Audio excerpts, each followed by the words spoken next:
Welcome to Business Pulse Talk Radio, the heartbeat of business. I'm your host, Michael Brett. Today we're going to be talking about hemp and cannabis. Maybe I should have some, loosen my tongue up. The last couple of shows we've been talking about alcohol. Today it's going to be on cannabis and hemp.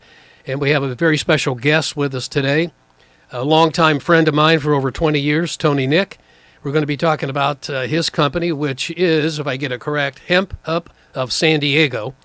And this is Business Pulse Talk Radio. I'm your host, Mike Brett.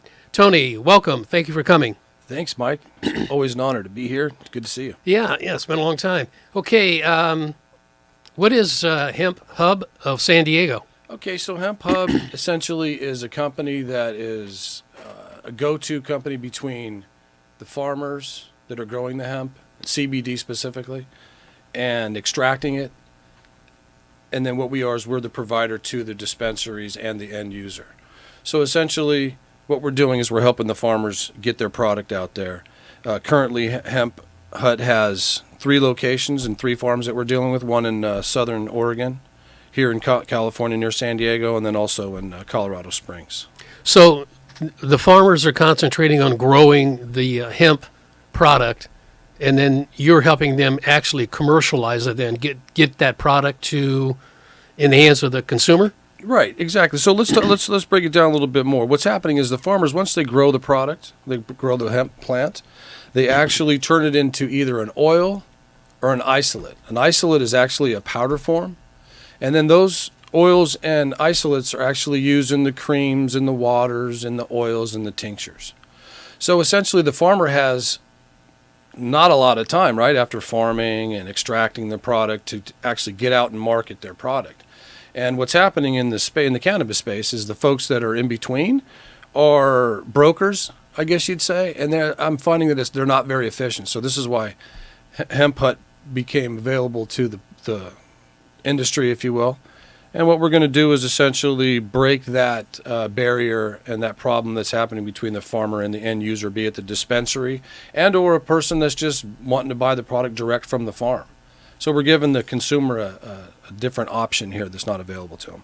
So do you have a storefront, or is it just you get the oil from the farmer and then you contract with retail stores, or do you actually have a physical retail store yourself? No, we don't actually do it at all. We rely on the product from the farmer, and then we, like I said, the isolates and the oils are what we utilize for the dispensaries that are making their own product, and or the brands out there that are making our own product.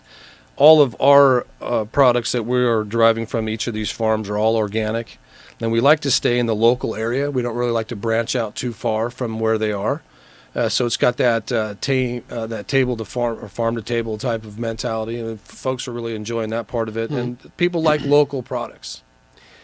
Now, again, for some of the listeners out there, and I'm learning about this process, the difference between CBD and the THC. Everybody, we've kind of been indoctrinated that anything associated with cannabis or hemp, we're all going to get high and get crazy and weird. So let's kind of break it down a little bit between what is CBD and what are the benefits, and then what is the THC that we hear about also. Okay, so CBD stands for cannabinoid, and there's literally over 70 different types of cannabinoid. We really don't have enough time here to go over each of them. THC is the psychoactive properties. That's the side that gets you the high or the euphoric. So that, yes, they're totally separate, but actually using them together has a lot of people are getting a lot of great results whenever you do like a 1-for-1 ratio of CBD and THC. People that have inflammation or joint pain and things of that nature, that seems to be a great ratio for them. But everybody's different. And again, back to these 70 different types of cannabinoids. Because everybody is so different, you have to find the right ratios for you. And so that's probably going to be in development for about another decade. It's just still all very brand new to the whole world.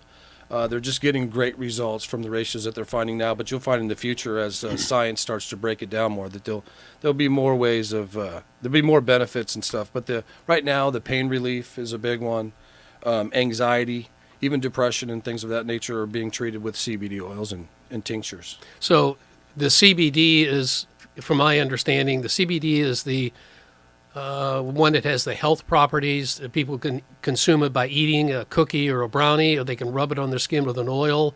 Right. The THC, then, if you just, you're not really looking for the health benefits, but you're looking to get high, you focus on the THC aspect of it, correct? Right, right. So they're really, they work together, but they're also utilized separately. And so people are using them for different reasons Now, separately and as well. When they do the extraction, are they taking the THC and the CBD apart? Or So is it, actually the CBD plant is totally different than the THC plant. They look similar. One's got a different hue and color, but actually they're a different plant. So they're like cousins. You can merge them together. Some folks do make strands that have the CBD and THC together, but it's not real common. What's real common is just to have the CBD plant grow by itself, and so you can get a pure cannabinoid product in the end when you extract it.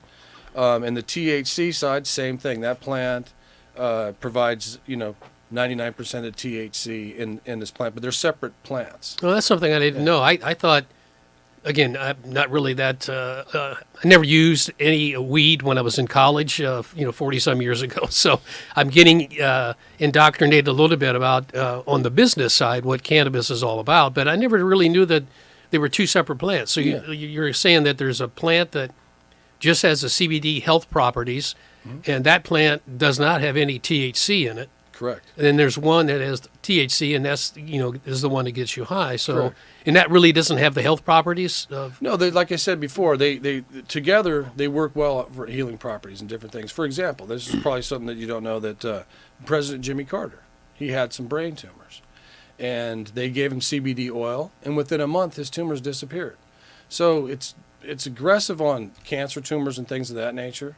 But some of the ratios, like I was telling you before, CBD ratio 1, THC ratio 1 to 1, sometimes helps for other things like inflammation, pain relief, and things of that nature. So there's a lot of different variables on the table now. So again, everybody's still experimenting on what's going to work best for what individual. But CBD and THC can come together, or they can be totally separate. The isolates and the oils that I get from my farms are 99% pure cannabinoid, CBD. So there's no THC whatsoever. So this allows me to go across state lines with product if I want. THC, you cannot do that yet. For example, in the state of California, if you have a THC crop, it has to stay within the state of California. It cannot cross into Yeah, Oregon. interesting. Yeah, okay. Yep. Approaching the farmers, what have been some of the challenges that you face in, discussing with them what your service is all about and how you could benefit them? Are they accepting your business proposition, or are they kind of just looking at you with a jaundiced eye and saying, what is this guy all about? And Absolutely not. So that's a great question. So what you have out there is that you have to understand, this is interesting, these farmers, because for a lot of them, I find a lot of these guys have been growing for 30 years. Okay, so for 30 years, it wasn't legal, right? So there is this mantra, there's this paranoia of like, who am I talking to and who can get me in trouble, and it's not going away. So you can't really just roll up to a farmer and say, hey, I'm Hemp Hut, and I'd like to take your product to the world. They're not that receptive. You need to have some sort of relationship. In my case, I'm an insurance broker, so I was insuring a lot of these guys, getting them quotes. So I had a little bit of an in, but even then, they were really reluctant to talk to me. They wanted to, just basically share with me what they were up to, but there was limited information I found everywhere I went. I went to this MJ BizCon in Vegas, and this year they had it in New Orleans.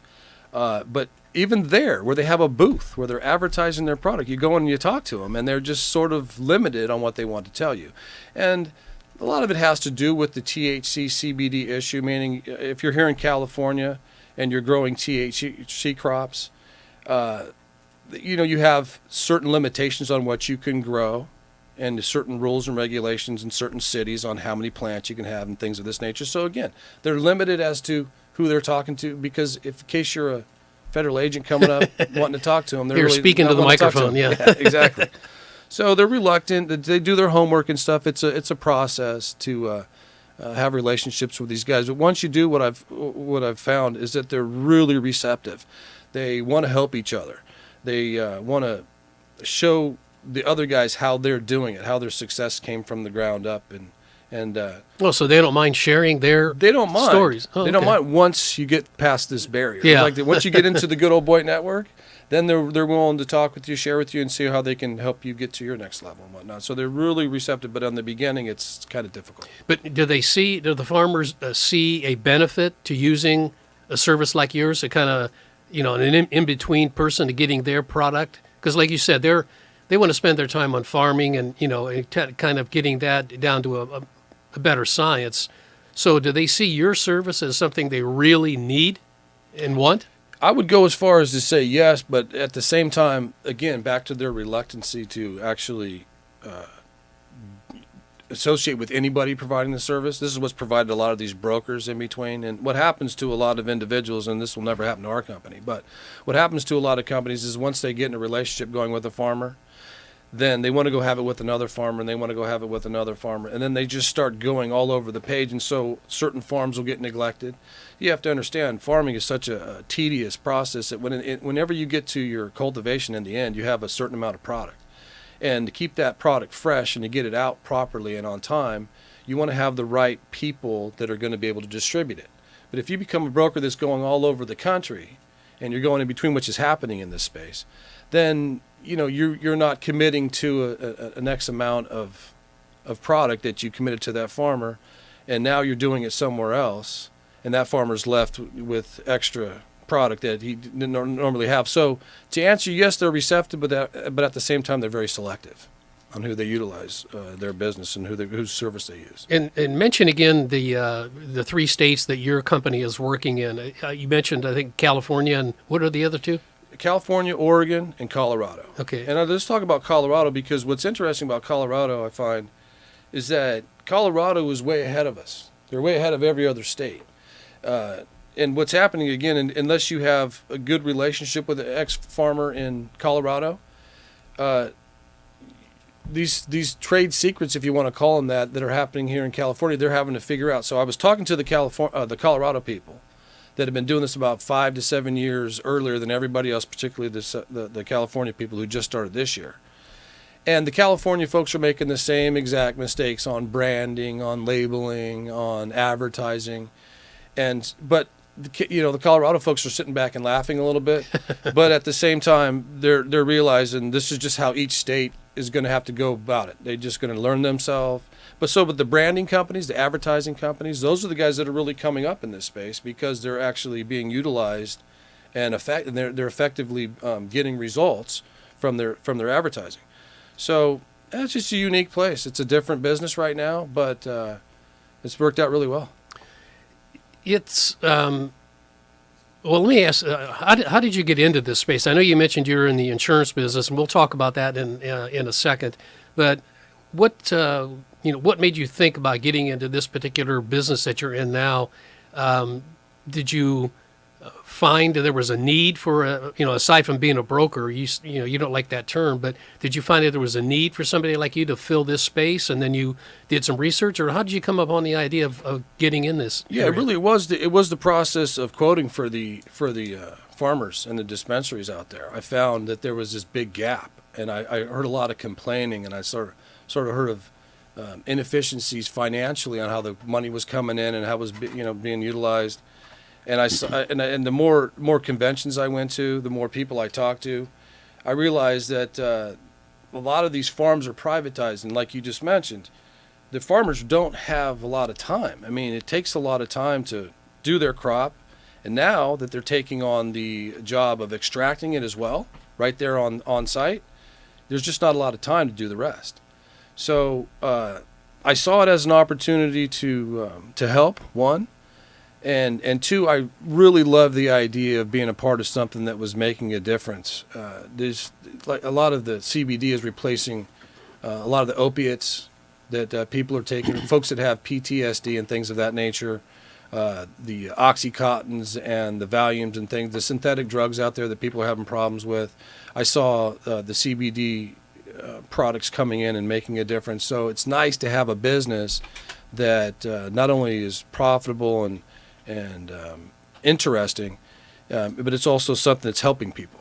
And that transition is happening slowly but surely. But people are starting to realize that this plant isn't just something to get high on. It's actually a healer. It's something. It is a form of medicine. And the more that we talk about it and point that out and realize that it's a great healer, you're going to start seeing more people consume CBD. Yeah, and I think from what I hear on the news and the reading I've been doing is a lot of seniors, the baby boomers, which I'm part of that crowd now, are finding the CBD portion of it beneficial to them instead of taking so many prescription drugs. They'd rather take a natural product, and they're not really being brainwashed by the certain segment out there is saying that all cannabis products are bad for you. They're doing their own research and finding out that CBD is a lifestyle, and it can add to their lifestyle as far as reducing stress.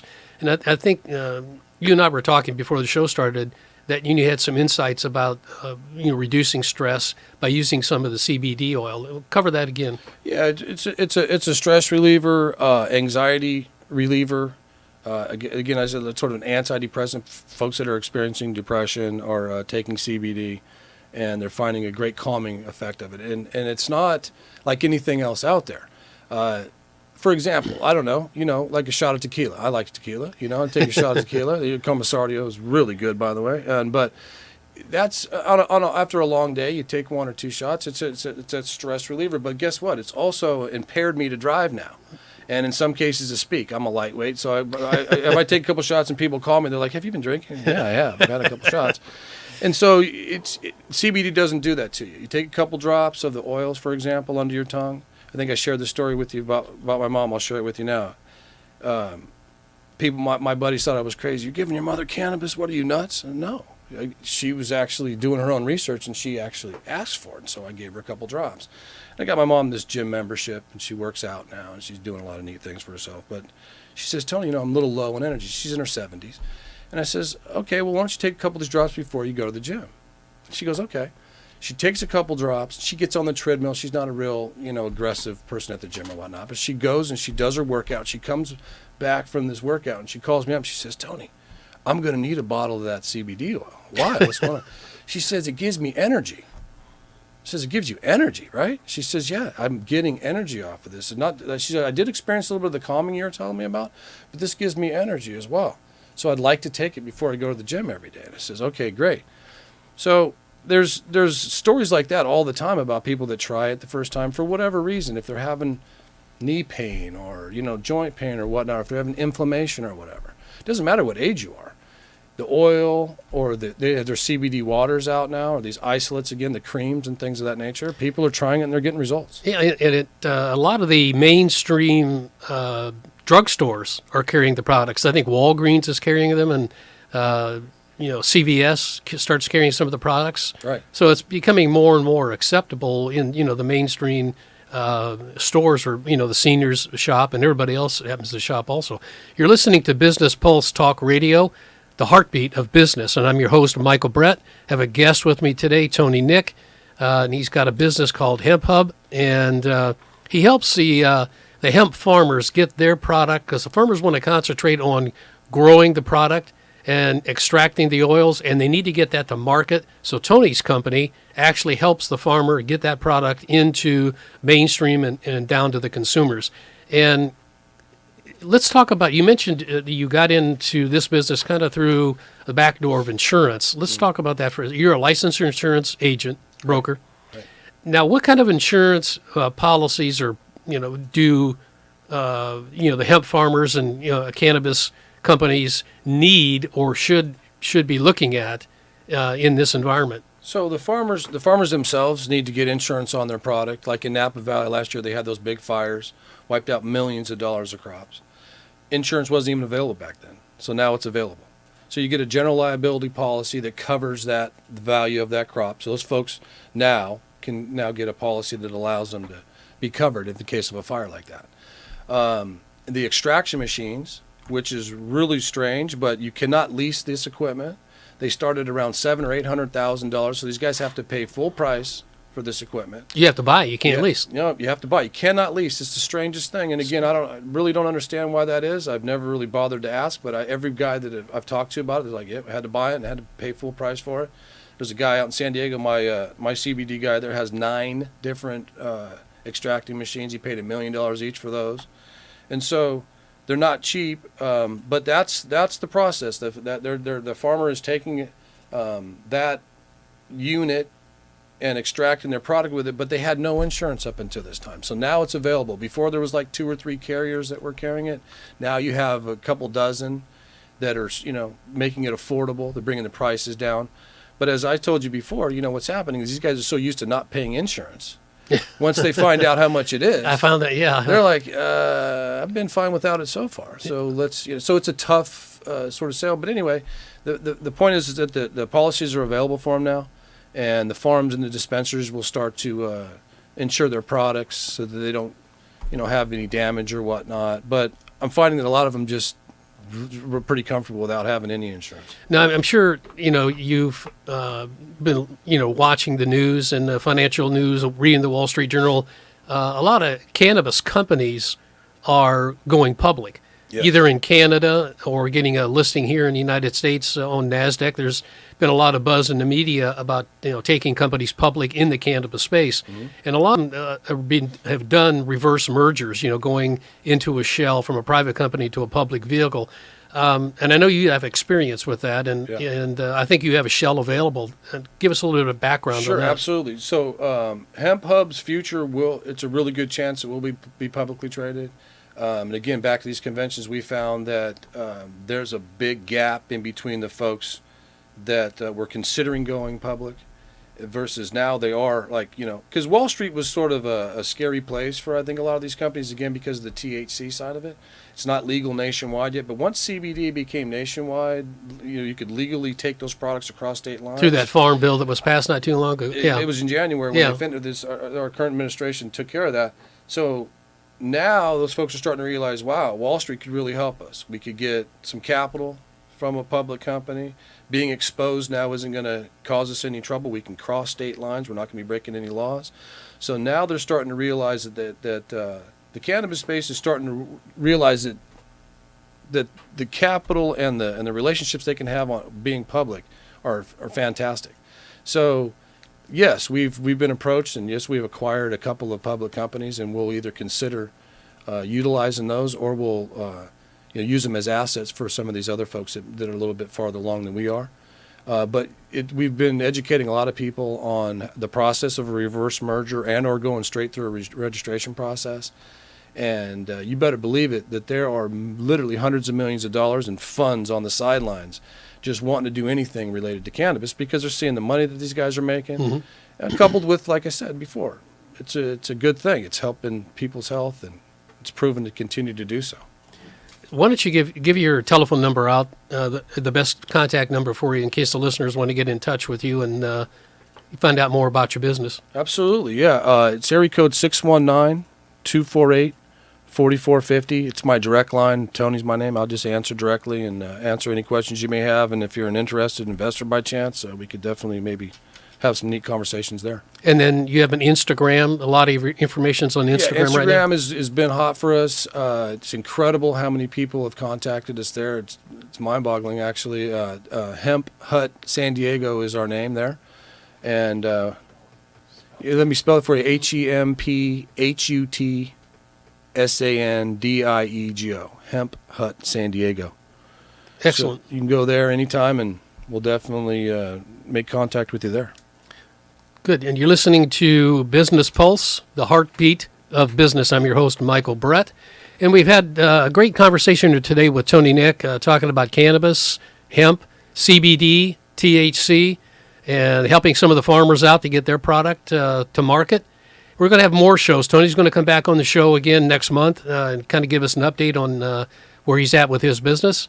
And we're going to have other experts coming on from Shark Tank and just jam-packed with telling you how to start a business, how to grow a business, how to find investors, how to take your company public, how to get a proper valuation for your business, why you should be concerned about evaluation. Just a lot of things on this show, Business Pulse. It's all about business all the time. I want to thank everybody for listening. I'm your host, Michael Brett. We'll see you next Tuesday at 10 a.m. Pacific.